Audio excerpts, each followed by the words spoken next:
Health news and views کی head lines ملاحظہ فرمائیں۔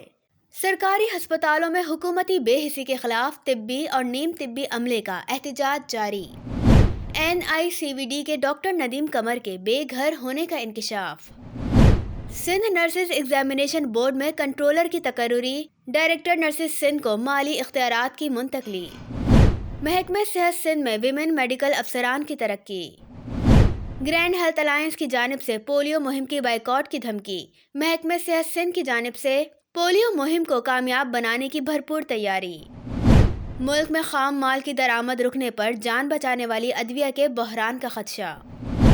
بزرگ شہریوں کے فنگر پرنٹس کی تصدیق کا مسئلہ حل۔ کراچی میں صدر مملکت ڈاکٹر عارف علوی سے PNC کے ترمیمی بل کے حوالے سے نرسز کے وفد کی ملاقات۔ اب آپ آج کی ہیلتھ نیوز اینڈ ویوز کی تفصیلات ملاحظہ فرمائیں۔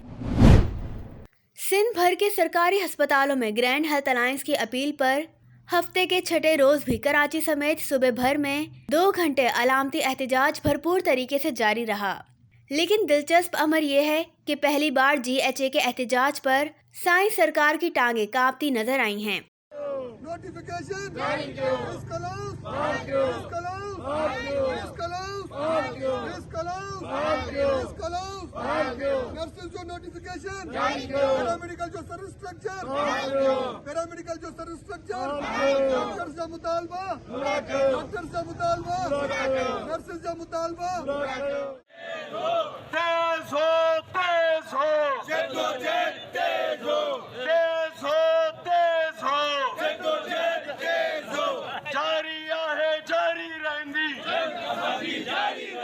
جیسی رات اندھیری رہندی نوٹیفیکیشن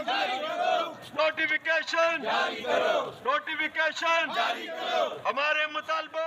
اس خبر سمیت NICVD سمیت صدر مملکت سے نرسز وفد کی ملاقات کا احوال اپنے ایڈیٹر معروف طبی صحافی سراج الدین امجدی سے معلوم کرتے ہیں۔ السلام علیکم۔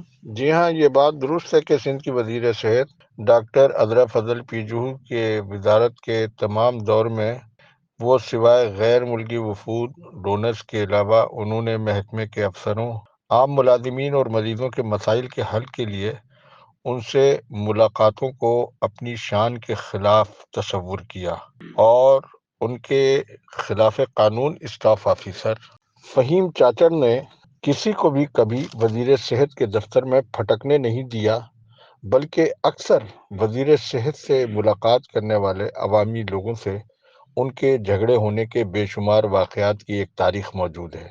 یہ اللہ کی شان ہے کہ اب وہ PMA سندھ کے وفد سے ملاقات کر کے ان سے GHA کی تحریک کے خلاف مدد طلب کر رہی ہیں، جن کے پاس لوگ ہی نہیں ہیں، اور اسی وجہ سے GHA نے اس تنظیم کو اتحاد سے علیحدہ کرنے میں دیر نہیں کی تھی۔ اب آپ آ جائیے پولیو مہم کے بائیکاٹ اور کامیاب کا معاملہ۔ یہ فیصلہ اب میدان میں 16 جنوری کو اور 22 جنوری کے دوران ہوگا۔ بائیکاٹ کرنے والوں کے خلاف انتظامی یا انتقامی کارروائی حکومت سندھ کے لیے نیا مسئلہ بن سکتی ہے، جبکہ آئندہ ہفتے GHA کی جانب سے دوبارہ وزیر اعلیٰ ہاؤس کے گھیراؤ کا نیا اعلان خارج از امکان نہیں ہے۔ جی صدر مملکت ڈاکٹر عارف علوی نے آج سنیچر 14 جنوری کو گورنر ہاؤس کراچی میں ینگ نرسز ایسوسی ایشن کے جس وفد سے ملاقات کی ہے، یہ بات صدر مملکت کو شاید ایجنسیاں بھی نہ بتا سکیں جو میں انہیں گوش گزار کرانے جا رہا ہوں۔ سب سے پہلے تو میں یہ بتا دوں کہ صدر مملکت ڈاکٹر عارف علوی کو میں 1999 سے 2002 تک باقاعدہ رپورٹ کرتا رہا ہوں۔ وہ ذاتی طور پر مجھے روزنامہ جرأت کے چیف رپورٹر کی حیثیت سے اچھی طرح سے جانتے ہیں۔ اس میں کوئی شک نہیں کہ پاکستان نرسنگ کونسل کا ترمیمی بل انتہائی اہمیت کا حامل ہے، کیونکہ ملک میں نرسنگ ڈپلومہ جو میرے نقطہ نگاہ سے مزید 5 برس تک مزید جاری رہنا چاہیے تھا، اسے بند کر کے اب BSN جنرک کی جس اعلیٰ نرسنگ کی تعلیم و تربیت کا آغاز کیا گیا ہے، اس کے لیے سرکاری اور نجی سطح پر جو فیکلٹی ہونی چاہیے تھی وہ موجود نہیں ہے۔ PTI کی سابق وفاقی حکومت نے 500 ٹرینیز بیرون ملک سے منگوا کر اس کمی کو پورا کرنے کے جس منصوبے کا اعلان کیا تھا اس پر عمل نہیں ہو سکا، اور اس وقت ملک میں موجود نجی نرسنگ اسکولوں کا جو جال پھیلا ہوا ہے اس میں محتاط اندازے کے مطابق 50% نجی نرسنگ اسکولز سرکاری نرسنگ اسکولوں کے ٹیچروں، محکمہ صحت کے افسروں، سرکاری ہسپتالوں کے ملازمین کی ملکیت ہیں، جو خلاف قانون ہے۔ قانون کے مطابق کوئی سرکاری ملازم دوران ملازمت اور اسی دوران اس سے خونی رشتہ رکھنے والے لوگ مالی منفعت کا کوئی بھی کاروبار نہیں کر سکتے ہیں۔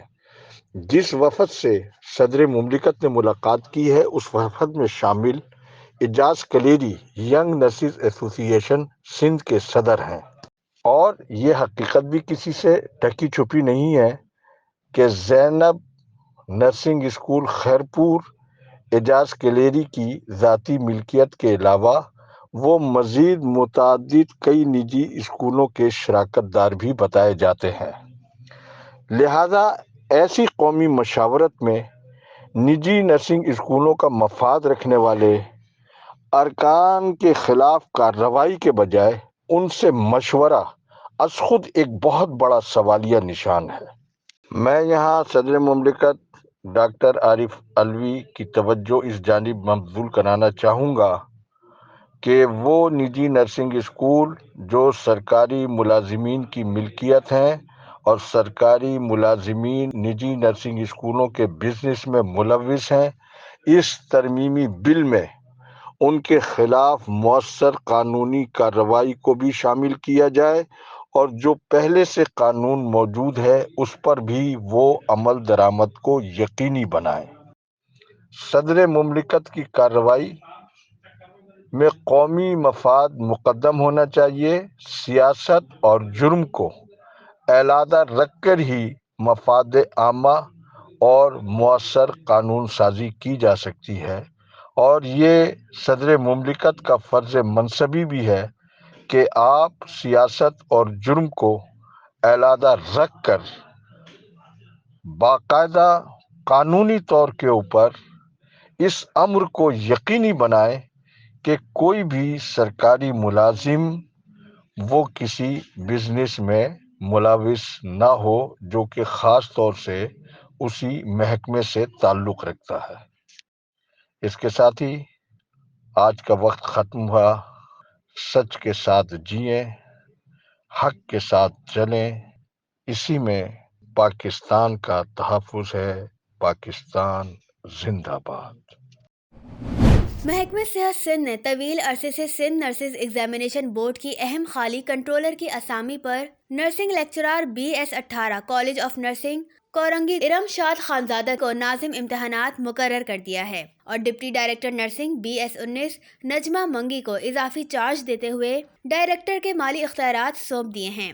اور یوں ماضی میں خلاف قانون بیک وقت مذکورہ عہدوں کو انجوائے کرنے والی خیرالنساء اکبر، جو تبادلہ ہونے کے باوجود یہاں اپنی حکمرانی کا خواب دیکھ رہی تھیں، ان کا خواب چکنا چور ہو گیا ہے۔ گرینڈ ہیلتھ الائنس نے 16 جنوری سے شروع ہونے والے انسداد پولیو مہم کی بائیکاٹ کا اعلان کیا ہے، لیکن دوسری جانب سیکرٹری صحت کے حکم پر مذکورہ پولیو مہم کی کامیابی کے لیے تمام ضلعی صحت افسران واک اور دیگر سرگرمیوں میں پولیو ورکر کے ہمراہ مشغول ہیں۔ پہلے آپ ضلع کورنگی میں ڈپٹی کمشنر اور ضلعی صحت افسر ڈاکٹر عبدالحی بلوچ کی سربراہی میں نکلنے والی واک اور لگائے گئے مفت طبی کیمپوں کی رپورٹ اسکرین پر ملاحظہ کریں۔ پاکستان زندہ باد۔ پولیو کو ہرانا ہے، پولیو کو ہرانا ہے، پولیو کے 2 قطرے ہر بچہ، پولیو کے 2 قطرے polio free Pakistan, polio free Pakistan, Pakistan زندہ باد۔ اب یہ فیصلہ 16 جنوری کو ہوگا کہ پولیو مہم کے بائیکاٹ کی دھمکی حکومتی اقدامات پر کس حد تک اثر انداز ہوتی ہے۔ ادویہ ساز اداروں کی قومی تنظیم پاکستان فارماسیوٹیکل مینوفیکچررز ایسوسی ایشن PPMA نے ملک بھر میں جان بچانے والی ادویہ کی قلت کے خدشے کا اظہار کیا ہے، اور بتایا ہے کہ بینکوں کی جانب سے لیٹر آف کریڈٹ نہ کھلنے کی وجہ سے خام مال درآمد کرنے میں دوا ساز اداروں کو مشکلات کا سامنا ہے۔ جس کی بنا پر جان بچانے والی دواؤں کا قومی بحران خارج از امکان نہیں ہے۔ بزرگ شہریوں کی انگلیوں کے نشانات کی تصدیق میں پیش آنے والے دیرینہ مسئلے کا national data base and registration authority NADRA نے ان سے چند خفیہ سوالات پوچھنے کا فیصلہ کیا ہے، جن کے درست جوابات دینے پر ان کی فوری تصدیق کر دی جائے گی۔ گزشتہ روز مذکورہ سروس کا باقاعدہ افتتاح چیئرمین نادرا محمد طارق ملک نے معروف شخصیات کے ہمراہ مل کر دیا ہے۔ خبروں کا وقت ختم ہوا۔ خدا حافظ۔